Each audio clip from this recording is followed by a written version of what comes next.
Welcome to the Advance Auto Parts fourth quarter and full year 2025 earnings conference call.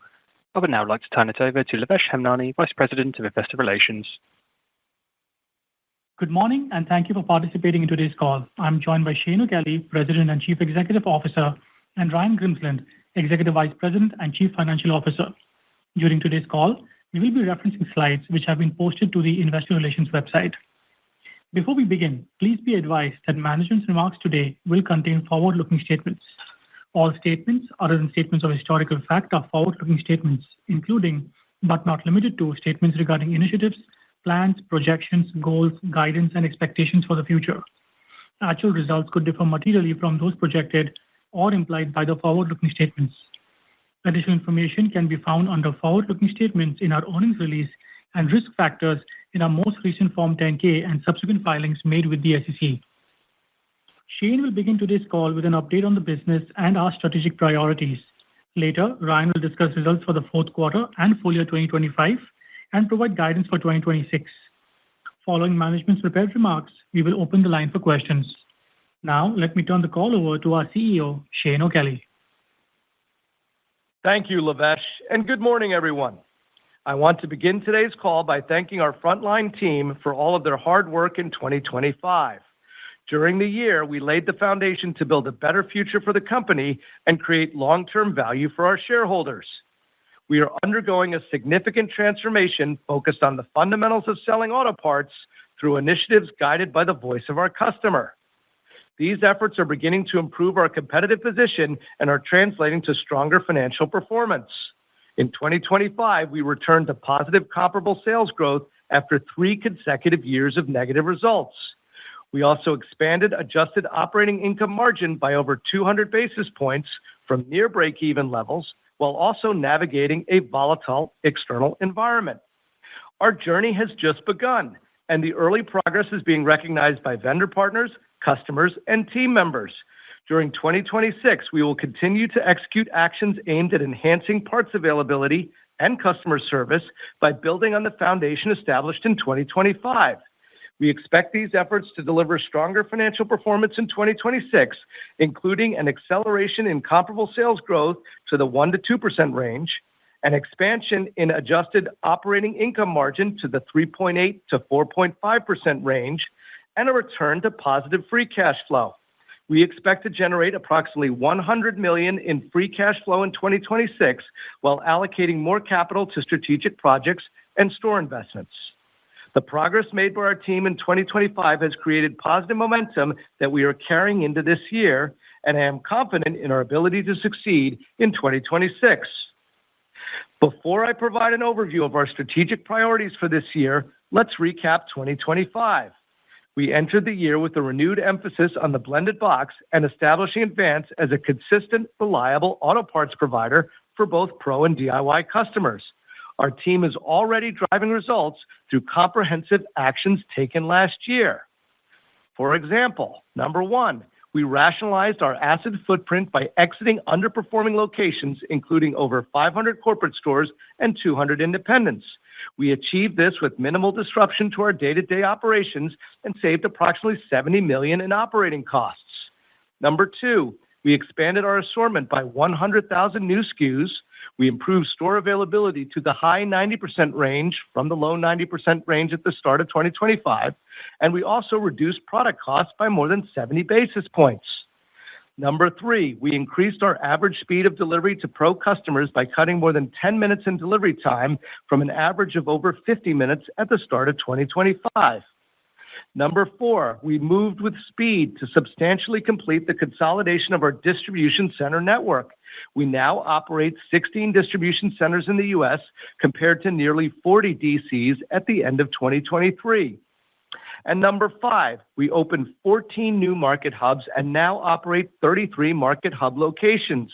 We also opened 35 new stores to further enhance density in our strongest markets, and we invested nearly $90 million in store infrastructure upgrades at more than 1,600 stores.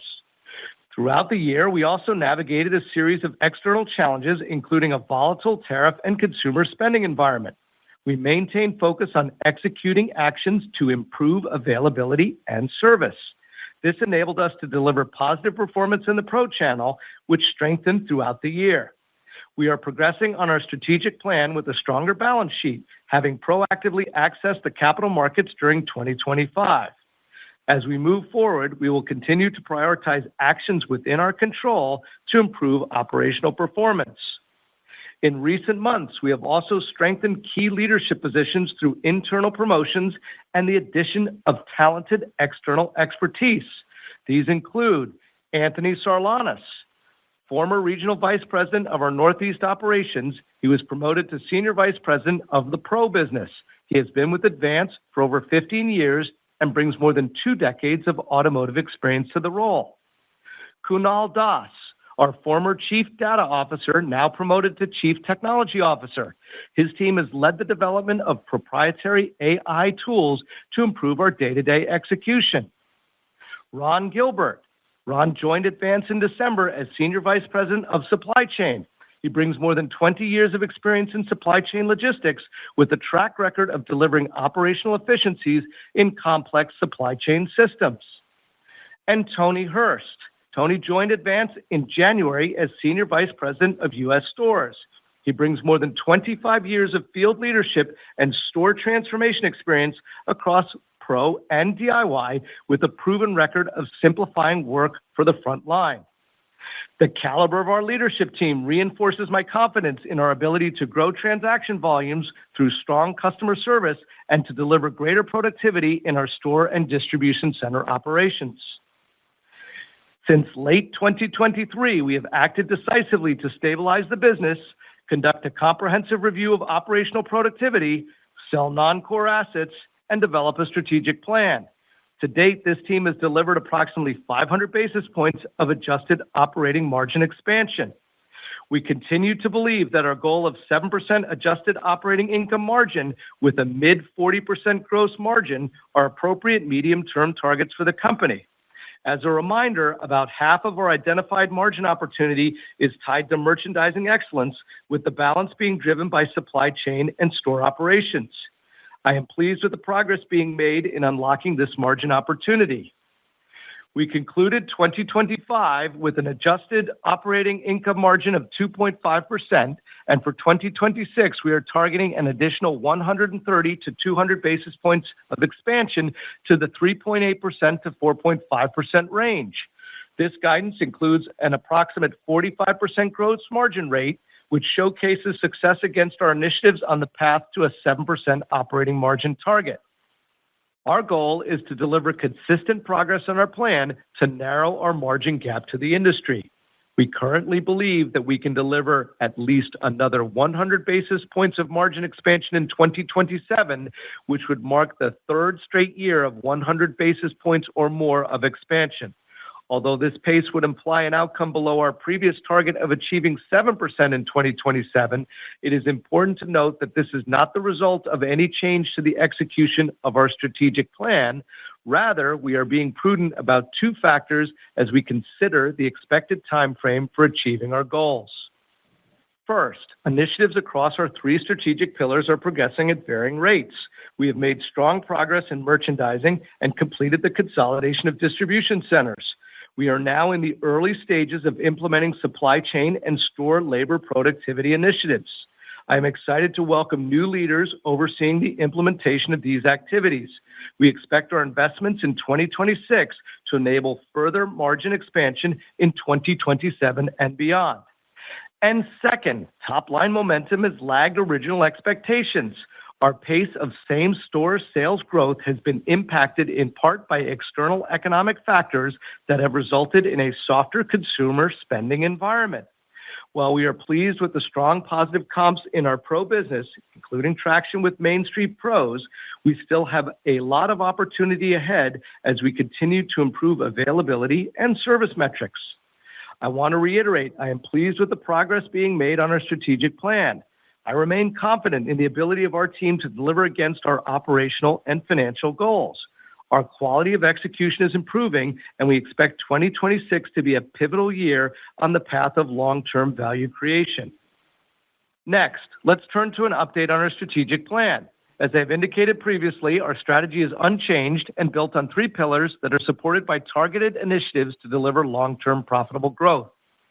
Turning to our key priorities for 2026, which build on the foundational improvements achieved in 2025.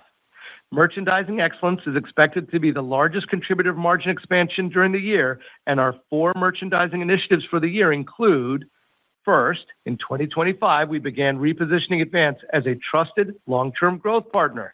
Our focus on operational excellence and streamlining legacy processes has signaled to the vendors that Advance is here for the long term. In 2026, we expect to further deepen our vendor partnerships to jointly grow our businesses. We are doing this through strategic business planning, exploring supply consolidation, eliminating non-value-add supply chain costs, engaging in training opportunities for the field, and collaborating on joint marketing efforts. We expect this to translate to better cost opportunities and stronger part margins in the year. Second, in 2025, our pricing decisions were made largely in reaction to new tariff programs. However, we still focused on offering compelling value to our customers through fewer, bigger, and bolder promotions. During 2026, we expect to deploy a new pricing matrix, which provides our team better intelligence of market-based pricing by channel and by SKU. Our goal is to offer competitive pricing while continue to operate rationally in the marketplace. We expect a combination of smarter pricing, supplemented with seasonally relevant promotions, to drive stronger customer engagement and support repeat purchases. Third, 2025 was an important year for our assortment. We addressed product gaps and also improved brand coverage and application job quantities for parts in our stores. We did this by using a specialized data-driven approach, as well as improving internal processes and incorporating feedback from customers to develop a new assortment framework that was fully rolled out to all stores last year. This work has expanded parts coverage for brands we carried previously and also enabled us to introduce new brands. Our success with the brake category is a great example of this. Entering 2025, we were running negative comps in brakes, and we finished the year with strong positive comp growth, showing how deep vendor relationships, targeted SKU placements, and thorough market planning can help win market share. While we moved fast in 2025 to address parts coverage, we believe we have additional opportunities to amplify our efforts. In 2026, we plan to invest in systems that help us dynamically balance inventory across the network to support stronger financial returns on inventory.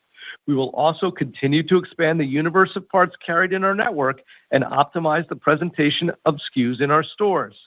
This includes accessing opportunities to provide more value for our customers.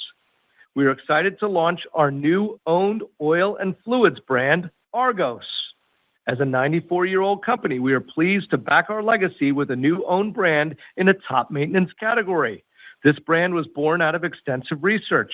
Customers ranked affordability, reliability, and strength as top product attributes they value. Argos offers engine protection and performance comparable to national brands at a price that provides meaningful savings, which will be valued by both pro and DIY customers. And fourth, earlier this month, we modernized our DIY loyalty program with the launch of Advance Rewards to replace the prior Speed Perks program. Approximately 60% of our DIY transactions are driven by our loyal customer base of approximately 16 million active members. The new program now provides a refreshed tiered point structure that rewards customers as they spend more with us.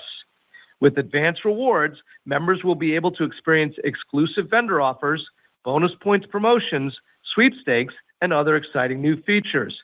Based on customer feedback, we discontinued unproductive offers like fuel rewards and enhanced the flexibility to redeem coupons, which are very frequently used for purchases in key maintenance categories. The new Advance Rewards also gives us more tools to engage with our customers, which we believe will help drive transaction growth in the DIY channel. Turning to supply chain, we are on track to complete the consolidation of our distribution centers and expect to operate a total of 15 DCs in the U.S. by the end of this year. We believe our DC network is well positioned to support strong service levels and the continued growth of our multi-echelon network. Consolidating DCs is a difficult undertaking, and we've done so without major disruption to our 4,000-plus store network. Over the past 2 years, we have gone from operating 38 DCs in the U.S. to 16 DCs currently. and I want to thank our supply chain team for their efforts over the last 2 years. Throughout 2026, we are going to be focused on simplifying and standardizing DC operations, along with testing and launching labor performance and transportation management tools. We expect our supply chain productivity initiatives to support gross margin expansion in 2027 and beyond. While consolidating the DCs over the past 2 years, we have also accelerated our pace of market hub openings, which serve as an additional distribution node in our network with a retail storefront. A market hub typically carries between 75,000 and 85,000 SKUs and expands same-day parts availability for a service area of about 60 to 90 stores. At the end of 2025, we had 33 market hubs, and we currently plan to add 10 to 15 market hubs in 2026. Most of these openings will be greenfield buildings, serving as new points of distribution in markets where they open. We believe that this strategic expansion will enhance our ability to provide additional hard parts coverage in the previously underserved regions while creating incremental opportunities to gain market share. Next, I will provide an update on key priorities for store operations. We are elevating the experience for our team members through training and simplification of tasks. We have launched targeted programs to provide customized short-duration training that combines product knowledge and sales behaviors to better serve customers. Our analysis shows a positive correlation in sales performance for stores following the completion of the training programs. We are also beginning to simplify store tasks and streamline communication with stores to help our team members prioritize only the most critical activities. We are investing in industry-leading tools like Zebra devices to increase team member efficiency while allocating payroll hours to support market-specific customer needs. In addition to these resources, we are continuing to allocate capital to store infrastructure upgrades as part of a multi-year asset management plan. In 2026, we plan to upgrade more than 1,000 stores. We are also improving service standards in our stores. We launched our new store operating model across all stores in Q4. We believe that this operating model supports better allocation of labor hours and vehicles while strengthening collaboration between our customer-facing outside sales team and our internal store teams. To drive consistency and service, our teams are being held accountable to 2 primary metrics. The first one is NPS, which strives for continuous improvement in customer service, and the second is time to serve, where we target under 40 minutes for delivery time for pro orders. With the right training, service standards, and clear metrics for tracking performance, we expect to improve labor utilization and grow our business. While it is still early in the implementation of newer operating standards in our stores, we are seeing signs of improved performance. For example, our efforts to gain share across Main Street Pro is translating to stronger positive comps in that segment. Within DIY, our focus on selling behaviors is driving greater unit productivity with a sequential acceleration in DIY units per transaction in Q4. While we still have considerable work ahead of us, we are pleased with the direction in which we are moving. We believe that an improvement in service standards will also support enhanced productivity of new stores. In 2026, we plan to open 40 to 45 stores and 10 to 15 market hubs as we march toward our goal of opening more than 100 new distribution points over the next 2 years. In closing, I want to recognize the Advance team once again for their hard work and commitment to delivering progress. We remain focused on prioritizing actions to drive sustained improvement over the long term. I'll now hand the call over to Ryan to discuss our financials. Ryan. Thank you, Shane, and good morning, everyone. I want to begin by thanking our frontline associates for their commitment to serving our customers and delivering a strong finish to 2025. For the fourth quarter, net sales from continuing operations were approximately $2 billion, which declined 1% compared to last year. This is mainly attributable to the store optimization activity completed in Q1 of 2025. Comparable sales grew 1.1% in the fourth quarter. Following a softer start to the quarter, transactions improved during the last 8 weeks, resulting in positive comparable sales growth over that time frame. In fact, outside of weather-related comparisons, our business has been averaging low single-digit positive comps over the last 6 months, reflecting operational stability as we execute our strategic plan. Brakes, undercar components, and engine management led performance, indicating progress in improving coverage and availability of hard parts. Ticket was positive for the quarter and driven by a combination of better unit productivity and higher average prices. Our frontline team has been focused on providing complete job solutions to our customers, and I want to thank them as their efforts have translated to an acceleration in units per transaction on a 1- and 2-year basis. Overall, average ticket was still below expectations due to some discrete factors. First, same SKU inflation came in just under 3%. This was about 100 basis points lighter than expected due to successful tariff-related negotiations, which were still underway at the start of the quarter. And second, during Q4, we accelerated the transition of some front-room assortment to introduce new brands following recent supplier changes and to support the planned launch of our new own brand, Argos. These transitions led to a higher-than-expected markdown headwind of about 50 basis points, which impacted comps. This activity has been completed. It is not expected to impact Q1 results. Looking at channel performance, our pro business grew by nearly 4% during the quarter, with sales strengthening throughout the quarter on both a 1- and 2-year basis. Trends in DIY remain volatile, leading to a low single-digit % decline in comps. We believe this is largely a continuation of the market trends we have experienced all year. Our core consumer group has been adjusting purchasing habits in response to rising prices. Moving to margins. Adjusted gross profit from continuing operations was $873 million, or 44.2% of net sales, resulting in nearly 530 basis points of gross margin expansion compared to the same period last year. During the quarter, we cycled through approximately 280 basis points of atypical margin headwinds related to our restructuring activity last year. The balance of margin expansion was driven by savings associated with our footprint optimization activity and benefits from our strategic sourcing initiatives. Additionally, LIFO expense came in at $56 million for the quarter, which was lower than previously expected. Adjusted SG&A from continuing operations was $800 million, or 40.5% of net sales, resulting in nearly 340 basis points leverage. This was consistent with expectations for a high single-digit % expense decline and driven by a reduction in stores compared to last year. As a result, adjusted operating income from continuing operations was $73 million, or 3.7% of net sales, resulting in nearly 870 basis points of year-over-year operating margin expansion. Our Q4 results also include an extra operating week, which contributed $132 million in net sales and $9 million in adjusted operating income. Adjusted diluted earnings per share from continuing operations for the quarter was 86 cents, compared to a loss of $1.18 last year. The extra week added 8 cents to fourth quarter EPS. Moving to an update on full year 2025 results.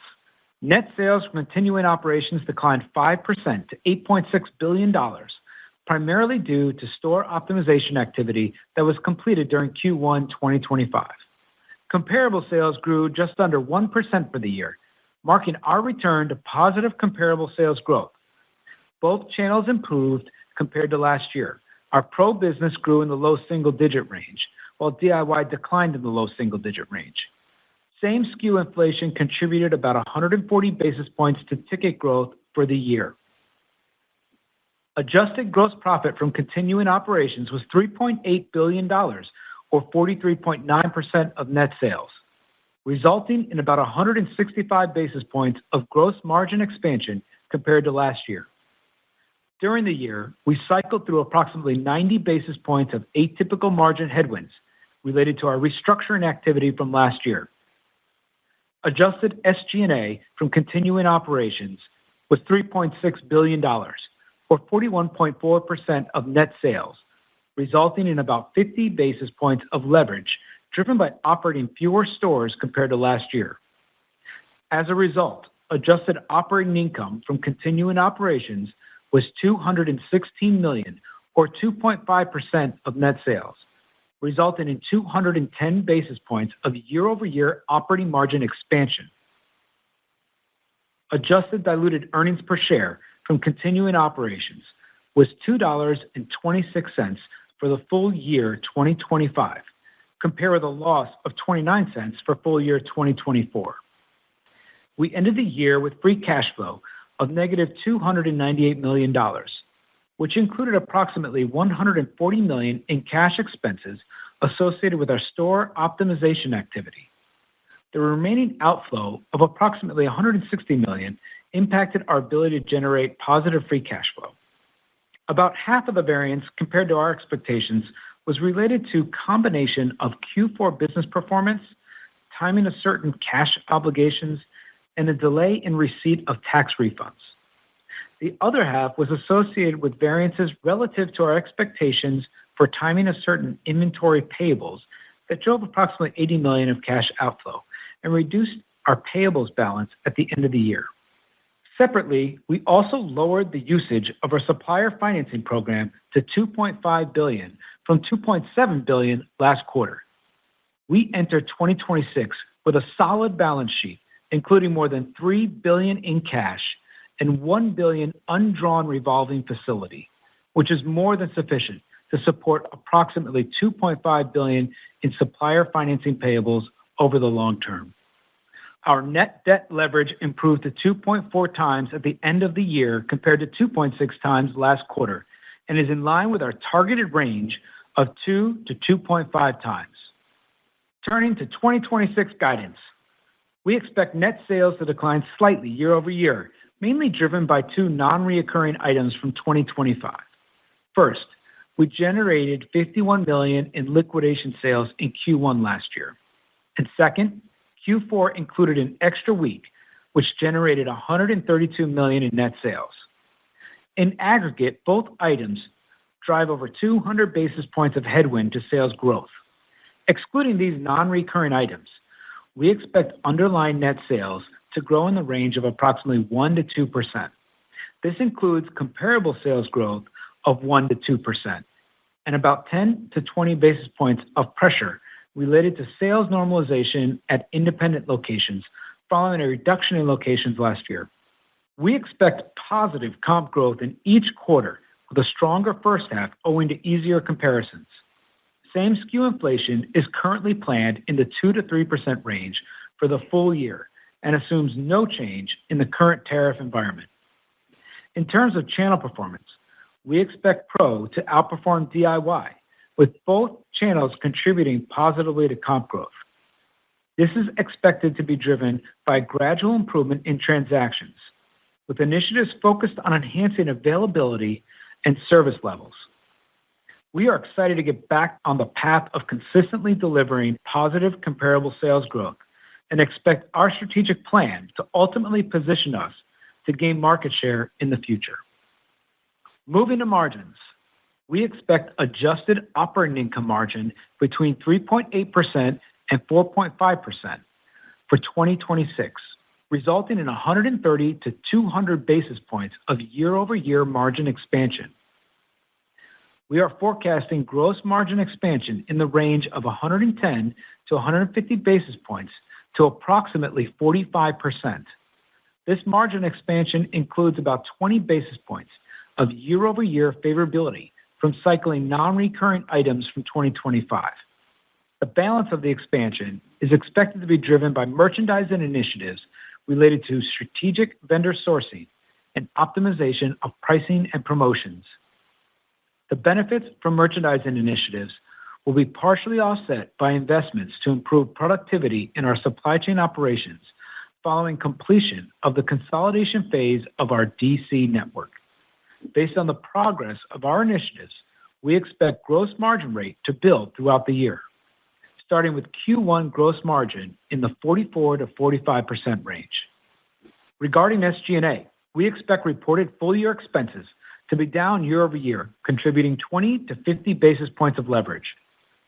Specifically regarding Q1, SG&A expense is planned to be down in the 3 to 4% range as we cycle through the store closure activity from last year. full year 2025 SG&A expense included about $90 million of non-recurring items to support liquidation sales in the extra week, which is expected to drive about 20 basis points of favorability in 2026.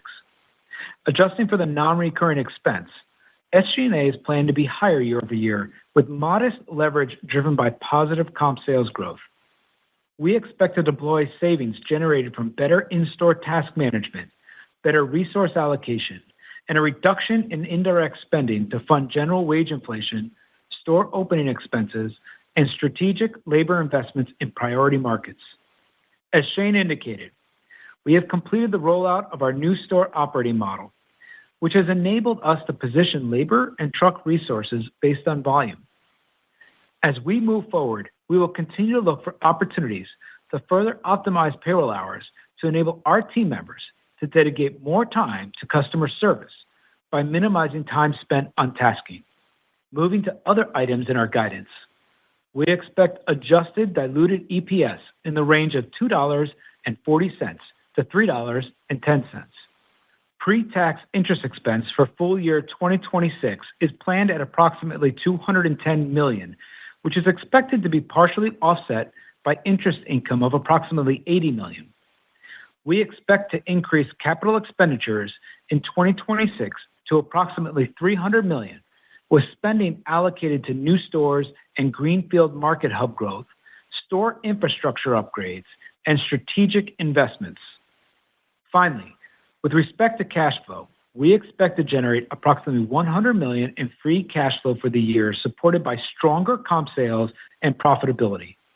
Our free cash flow guidance includes modest carryover spending of $10 to $20 million related to our store optimization activity. To conclude, I want to thank the frontline team for their contributions, which supported solid financial results in 2025. During 2026, we expect our initiatives to provide added financial momentum to narrow our operating margin gap to the industry. I will now hand the call back to Shane. Thank you, Ryan. During 2026, we are building on the foundation established last year with a clear focus on executing our strategy to deliver improved operational performance. I'd like to close by thanking the Advance Auto Parts team for all of their hard work and commitment to serving our customers. Thank you. Operator, we can now open the line for questions. Thank you. We will now begin today's Q&A. If you'd like to ask a question on today's call, please press star followed by one on your telephone keypad to enter the queue. Participants are asked to limit themselves to one question and one follow-up each. Please rejoin the queue to ask further questions. That's star followed by one. And our first question today comes from Chris Horvers from JP Morgan. Chris, please go ahead. Your line is open. Thanks and good morning, guys. So my first question is, why is your inflation so much lower than what your peers have reported, specifically Zone and O'Reilly? One could interpret this two ways. A, where you're pricing below the market, which I don't think that's what's happening, or perhaps simply your prices were too high before all this inflation came in, and when you came into the company, and you were forced to narrow the gap. I guess it could also be sourcing differences, but again, sort of the market price. So if you could help us out there. Yeah, Chris, appreciate that. It's Ryan. So our SKU inflation, I think, is consistent with peers, but we have some, if you look at 25, we have some comparison issues. We were wrapping some price investments that we made in the prior year that wrapped in. So in 25, we still had reported around 3% for Q3 and Q4, which I think is somewhat consistent with them. It was a little bit lower than we expected going into Q4. Really, that had to do with we're still negotiating some of the tariffs. So that wrap, the 1.4 inflation in 2025 is really impacted by the wrap of price investments we made in the prior year. Hey, Chris, Shane, just to add, you mentioned first, are we pricing below the market? And your hypothesis is that we're not. That's not our strategy. We're it's a competitive market, but a rational market, and we participated in that way. We are using AI to do better with our promotions as to when we do a promotion and on what products and where we do it. So that can help us a bit, but we're a rational player in the market. Yeah. We monitor our pricing relative to everyone else, and we want to make sure we're competitive every day. We're not doing anything inconsistent with that. And then my follow-up question is on the decision to reduce your supply chain financing in the fourth quarter. I guess, one of the hallmarks of this industry is that, the vendors finance essentially all of the inventory. So, what drove that decision? Was there anything on the other side? Because, your free cash flow did come in lower than expected because the reasons that you laid out, Ryan. Was there any sort of, push from the other side because of the free cash flow dynamics, or is it, something to do with perhaps the sort of the margin versus rate negotiation that's implicit in these arrangements? Yeah, a good question. About half that change in free cash flow from anticipation was due to lowering the payables, as we mentioned earlier. And not, we're always going to look to see if it makes sense from a economic standpoint to reduce supply chain finance, but only when it makes sense. We're really happy with our program, especially after the structure we put in place this past summer. It's a very stable program, significant capacity in that program. But it was more about leveling the payables based on the new purchases that we have, based on the sourcing of those, and the negotiations we've had. As a reminder, this past year, we've had 500 stores we've closed. We accelerated purchases on inventory for ahead of the tariffs. We accelerated our assortment work into our top 50 DMAs. So a lot of moving pieces. On top of that, the merchant organization has been transitioning and working through many PLRs with different vendors as we've executed our strategic sourcing work, and we've yielded really good progress on the margin side. All of that mixes differently, sometimes from a payables balance, and I think it's more about the mix of our purchases and where the true payables balance should be that cause a reduction in Q4. And we'll continue to look for opportunities there if it makes economic sense in our P&L to do that. But we're still sitting, let's say 80% of our COGS is on supply chain finance. We think right now where we are with our vendors, we're in a good position. 2.4 to 2.6 is the right target range to ebb and flow on supply chain finance. Hey, last point there, just on a big picture level, we had our annual conference Accelerate down in Orlando this year. And I would submit that our vendor relations are the best they've ever been. I continually meet with senior leaders from vendors who are behind our comeback and supporting us, and the degree to which we're now working on innovative programs to help us grow. Feel great about the vendor community and Advance Auto Parts. Thank you so much. The next question comes from Seth Sigman from Barclays. Seth, your line is open. Please go ahead. Hey, good morning, everyone. Nice progress. I wanted to ask first about the real estate. Can you talk about the impact that the store closings had on comps and margins in 2025? And then, I guess, how are you thinking about the opportunity to optimize the store portfolio further from here? And maybe just in general, what are you seeing in terms of the gap in performance across the store base? Thanks so much. Yeah, so good question. The liquidation impact was about $51 million on the year. So we kind of walked the bridge to walk that back off of there to give you a sense of what that looks like. So a little bit of an impact there. We also cycled over that. We had some liquidation impact in 24 in Q4 as well. That had a little bit of a drag on that. No further closures we expect. So growing our new stores, we're significantly growing those new stores. Shane, you might want to. Yeah, so when I came to the company, we had multiple real estate departments. Worldpac had a real estate department, independents, supply chain stores. And so we weren't cohesive about how and where we thought about building out in a market and opening a store. And you think about everything from construction or leases to fixtures to grand opening protocols. And so we've had a lot of effort going on. We've got a unified real estate program under a single leader. In 25, we opened a total of 35 NSOs. This year, we'll do 40 to 45. And by the way, we're opening NSOs in both the U.S. and Canada. And as we do that, think about in the wake of the closures, we think store density is important. So in the wake of the closures, we're number one or number two in 75% of our markets. So we want to expand concentrically in those markets where we have existing density and move, down the road to the next part of the market. And we think that's a good play because it leverages the existing store base, the outside sales, the pro customer relationships, the DC connectivity. And so we're getting better at it, and we're pleased with where we're going.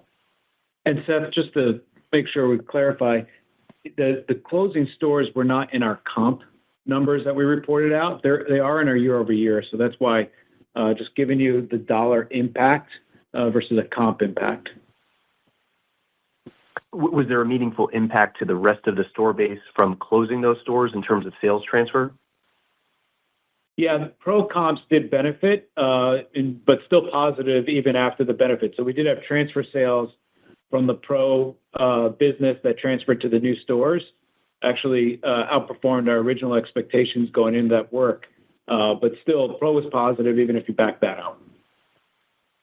Okay.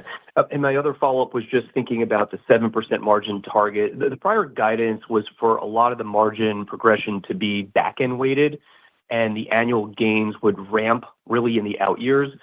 Guidance now seems to imply bigger gains maybe up front, and it's great that you're executing what you laid out for 25, and it seems like for 26 as well, but maybe more gradual margin gains going forward. I guess what really drives that difference in the cadence? And I'm just wondering, is there any indication that maybe there's more reinvestment that's required here, or is it just harder than you thought? Thanks so much. Yeah, appreciate the question. So I still think 7% is the right medium-term target, and we're actually pleased with the progress so far, especially in merchandising excellence, in being able to get to a 45 gross profit margin, really driven in large part by the work the merchandising organization has done.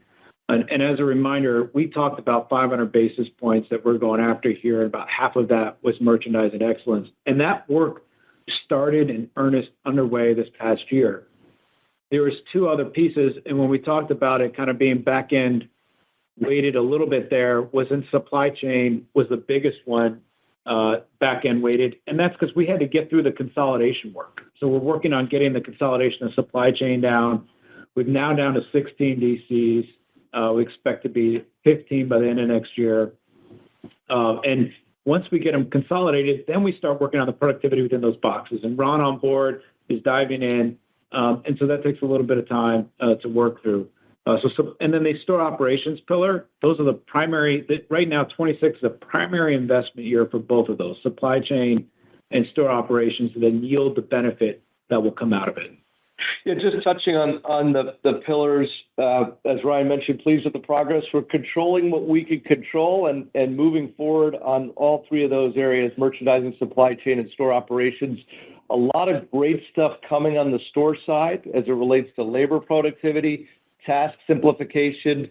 We're investing in store technology, and think about that as servers and POS and Zebra devices. And then for many of our stores, just basic store appearance improvements. So we touched 1,600 stores last year. Think about that as paint, HVAC, parking lots, signage, racking. So feel good about that. And we'll touch another 1,000 stores this year, so making a better environment for our team members and for our customers. So all of that goes into creating progress that I would just say has been, we're looking to be incrementally better every year in the business. And since those two big pillars, the supply chain and store operations, is a big investment year, a lot going on in those areas, 26 will really help inform what we really believe that cadence to be going forward. But we want to see 26 play out a little bit so we can have a better informed perspective. And if you look at the bridge we put out around our guidance, we're being very specific. We know we have line of sight to those numbers. That's why we gave a little more detail on that bridge. And we want to be able to continue to do that as we march towards 7%. Great. Thanks so much, guys.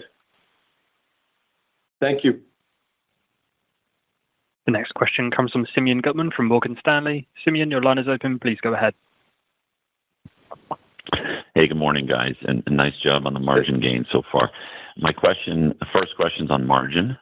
So thinking about the gross margin gains and even some of the SG&A leverage, can you talk about the execution risk in getting there? Do you have line of sight with the strategic sourcing? These are deals that are already made, or is there a degree of which you have to execute in order to gain that level of gross margin throughout the year?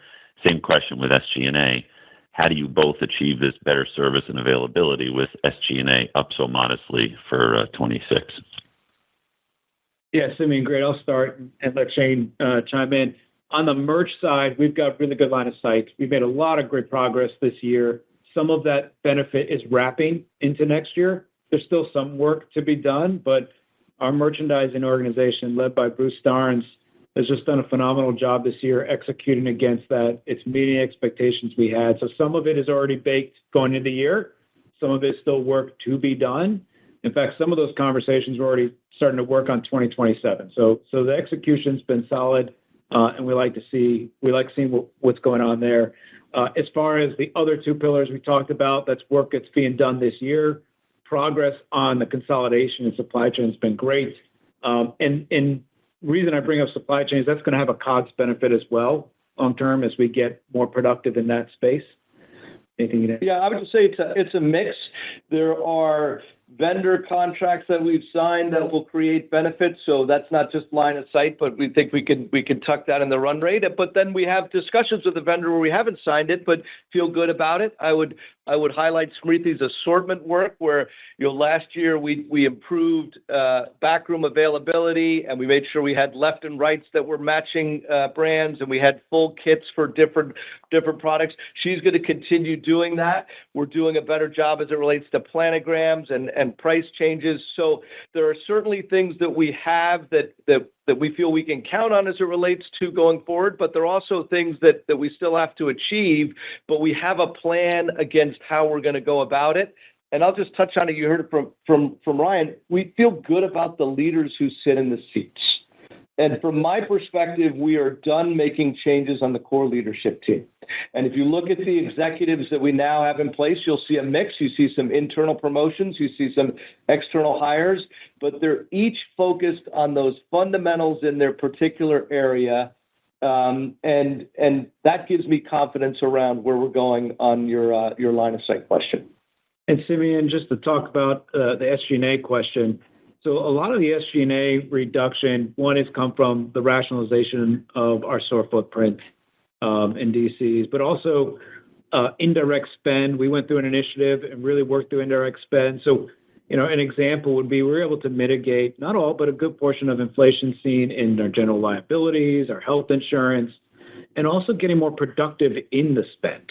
So the spend has not been all that productive. We talked about, reallocating our trucks to make sure they meet the right volume base. And we've talked about how we walked into a store and they've got 3 trucks, 2 of them haven't been started in months and don't start. They just need to get reallocated or reduced. So we found opportunities to reduce SG&A where it wasn't being productive. Now, if you look on a like for like, so remove the cost of SG&A to support the liquidation sales, it was about $90 million. We're actually slightly increasing SG&A next year. And we're investing in labor, we're investing in new stores, we're investing in training, we're investing in the service element and reduction of tasks within our stores. So if we can reduce tasks that our associates are working on that are not productive, and we can put more hours in front of a customer, that'll be a benefit for us. So that's where we're investing SG&A next year. Okay, quick follow-up. The $100 million of free cash expected with the $300 million of CapEx, so roughly $400 million of operating cash. I'm sorry if I missed it, but can you just bridge your net income to get to that operating cash? Yeah, so we are increasing. So it is net income and your operating cash flow. You're about spot on. You're doing the math right. It's about $350 million is operating income driven out of that. Payables, working capital should be about a neutral. What you would expect, though, just given timing and seasonality of our free cash flow, is our typical free cash flow seasonality. You'll see in Q1 a cash outflow, and then you'll see Q2 through Q4, you'd see the cash inflow. And then remember, there's like $10 to $20 million of closure expenses that from our previous restructuring that'll flow into next year. So that'll be in there. Because we initially had said about $150 million of cash outflow for the strategic initiatives and store closures.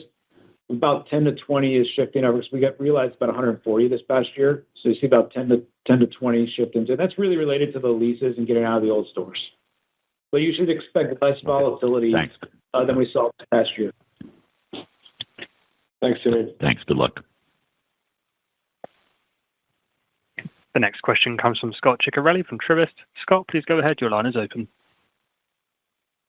Hi there. Good morning. This is Shervin on for Scott. Thanks for taking my questions. You mentioned external macro factors acting as a headwind to sales. Can you quantify the sales headwind from DIY in your guidance? Like outside of smarter pricing, are there other initiatives you're taking to help materialize what I would think is pent-up demand from past maintenance deferrals? Yeah, so let me touch on, Brian can talk about the numbers, but let me talk macro and what we're doing. So if you look at the health of the consumer, first, we're in a great industry, right? Number of cars, miles driven, age of fleet. So I think that's a good backdrop. But it has been interesting to watch the low-income consumer and to some degree the mid-income consumer in recent weeks where there has been sort of negative general merchandise spending. Now, the good news is, 90% of our industry is kind of break fix. And so, that's helpful. But the overall consumer sentiment in those two tranches has been negative. And I think it's manifesting in general merchandising spend. Now, for us on DIY, we have a number of key things going on. First, we changed and improved our loyalty program. We have 16 million members in Advanced Rewards, formerly Speed Perks. And we ditched parts of that program that were expensive for us that weren't creating loyalty or sales. And think about that as the fuel rewards component. We also improved usability. And we issued coupons when you reach certain tiers, and we made it easy for redemptions to occur. Second, we introduced our own brand of oil and performance fluids, Argos. Really excited about this. I spent a number of years in the oil business, and I understand both the quality of how you need to manufacture the products and how having your own brand can be very compelling. In the past, we had a different brand. By the way, there were royalties for that brand. That brand was in other retailers. That brand is associated with a parent company that's in financial difficulty. So the idea that we moved to our own brand that we can control, and we pulsed the consumer in terms of what they wanted. They wanted the reliability, the value, the strength of the product. So that is going to be great. By the way, combine that with our other private brands. We've got Carquest, we've got Die Hard. So we have a great portfolio of private brands that are about half of our sales. We've got stuff going on in marketing, e-commerce, assortment improvements, training and store experience. All of these things geared towards having us do better with the DIY customer going forward. And I'll just add a couple data points as we think about it. Both Pro and DIY, we expect to contribute positively to comp growth, with Pro outpacing DIY. A couple things as we think about trends going into the year. First, last year we spent a lot of time focusing on the Pro and getting the assortment right. You are now seeing us start to do and execute initiatives that we believe will have a positive impact on DIY. Just coming out of the quarter into Q1, DIY trends have remained stable to what we saw in Q4 and Q1 specifically. And we did see improvement sequentially throughout the quarter in our comp performance. In fact, the last period of P13 in Q4 was our highest Pro comp of the year. So some of the work that we're doing, the initiatives around assortment, we're seeing that take hold. So we're excited about the performance in Pro, but we also want to make traction on DIY in the year.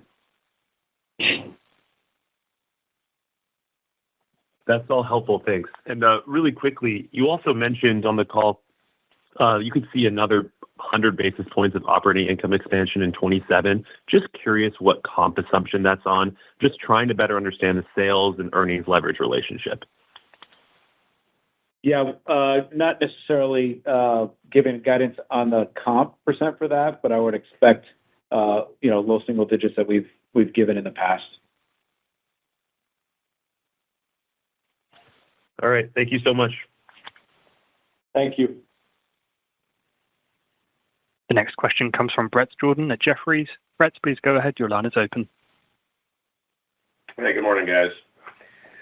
On the private label strategy, given the fact you're rolling out Argos, are you expecting to drive private label higher than that 50% of your sales mix? Brett, I would say it should remain consistent. I mean, it's replacing a brand that we kind of considered a private label, so kind of within that. It may inch up a little bit higher because we actually think this is a really good brand that can get some penetration. We think it's the right value offering in there.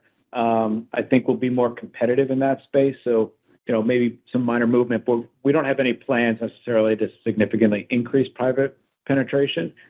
We go category by category and what makes sense for the consumer and having the right assortment and brands for them.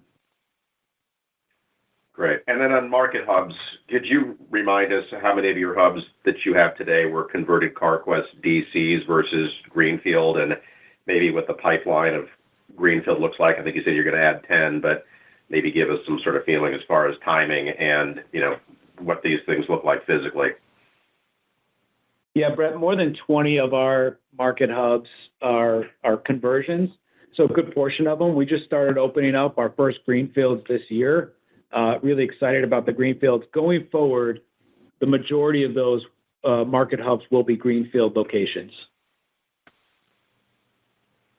Okay. And I guess when you think about the pipeline, which you have for identified properties and, sort of you talk about 75 to 85,000 SKUs, what do we think about for like a square footage and what kind of capital goes into this box?